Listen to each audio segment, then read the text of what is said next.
Hey guys, so 2 days ago I made a video talking about the tariffs and how they're going to impact Amazon sellers, and specifically mentioned some current issues I'm having. I have 2 containers in transit right now, and I'm looking at something like a $250,000 to $300,000 tariff bill when those things land in California.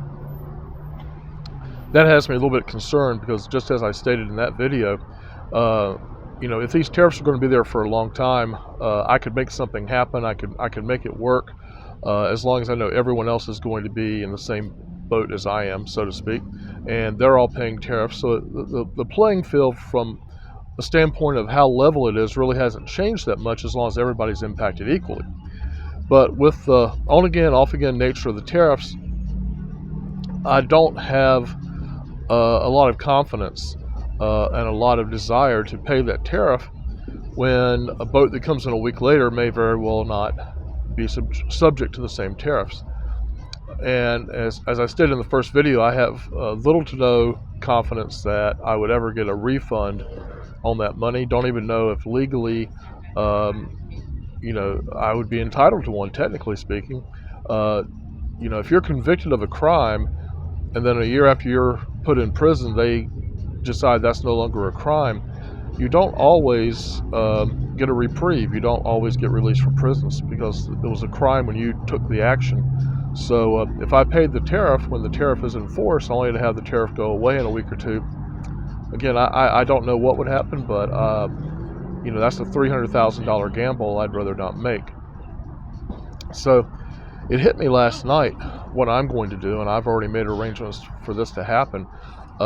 I do business in Canada. I started to say California.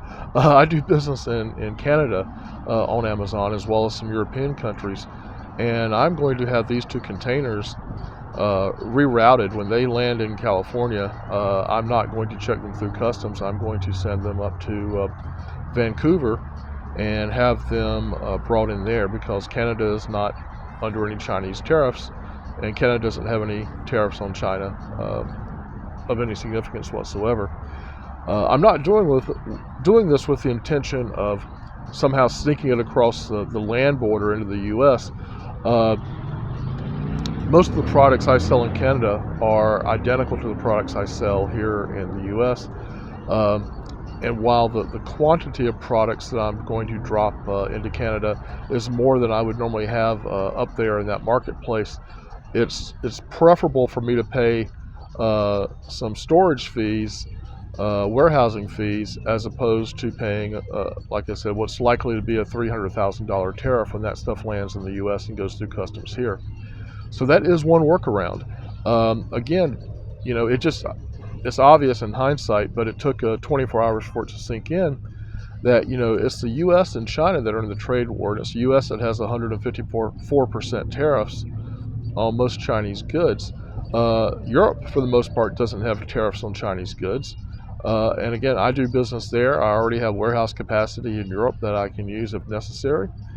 And, I also have the option of delaying the 4 containers that I have in China right now that are ready to ship. The trading company and the shipping company that I work with, they've expressed to me, made it clear that they can store those products for some period of time without me incurring any additional cost. They're bending over backwards to be helpful, and they're as hopeful as I am that we can get through this period of uncertainty as quickly as possible. But anyway, I wanted to give you some information about what my workaround is. And certainly, if it looks like these tariffs are going to hang around, I am going to try to expand my business in overseas Amazon markets more so than I already was. For the most part, those markets were just, additional markets for me to kind of play around with. I haven't paid a lot of attention. The American market's the biggest. But with that said, those markets are viable. There's money to be had. Europe in particular is a huge market. So, I'm just going to shift my focus to Canada, Japan, Germany, Great Britain, and other European markets, more so than I am in the U.S., if this looks like it's going to be something that's going to stick around for a long time.